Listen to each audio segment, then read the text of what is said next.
Over the past couple months, I've been on a bit of a quest to play every game by the Swedish indie dev Nifflas. And out of all the games on the list, one of my favorites is his most recent work, Ynglet. Ynglet is a pretty simple game. It's a platformer of sorts that's broken up into short levels, where instead of regular platforming, you find yourself moving between cells as this jellyfish amoeba thing. If you don't use controllers, the game can be played entirely using the mouse. Hold left click to move in whatever direction you're aiming, and right click is your limited use dash. The game alternates between these mini one-screen puzzle levels and longer stages, which also have optional collectibles in them, which you can get if you want 100% completion. Visually, this game has an interesting style that I think looks really cool. The studio that published it, called Triple Topping, was based in Copenhagen, the capital of Denmark. When it came to designing the game, it seems like Nifflas took part of his inspiration from the urban areas of Copenhagen, but also from the microbial world.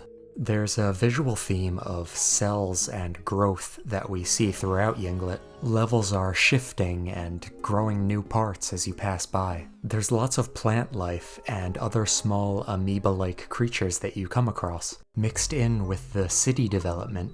Train tracks that you can touch to move your jellyfish thing along, little bits of fencing and wires, and all sorts of other things. It's a pretty unique combination, very minimalist, just focused on the line work, and I love the results.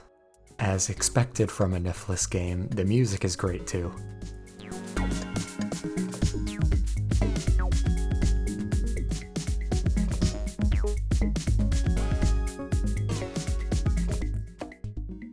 Ynglet is a short game to complete. It has the regular story world, which only lasts about an hour to an hour and a half, but also a bonus world after that, which is around the same length. There are 4 difficulty levels, as well as a negative mode, which inverts the game's colors and flips the level layouts vertically. If you beat the story world in negative mode, you'll even unlock a golfing minigame, which is actually pretty fun. I spent a while trying to get a high score on that.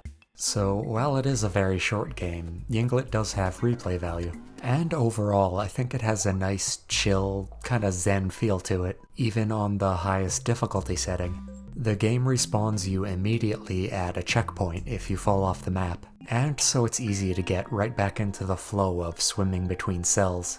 Ynglet doesn't have nearly the same kind of impact and scope of my favorite Nifflas game, Knytt Underground, but it's a well-designed and different sort of platformer, and a good way to spend an afternoon. After a game like this, I'm gonna be really curious to see what direction Nifflas goes in next. As long as he keeps making games though, I'll be here to play him. You keep doing you, Nifflas.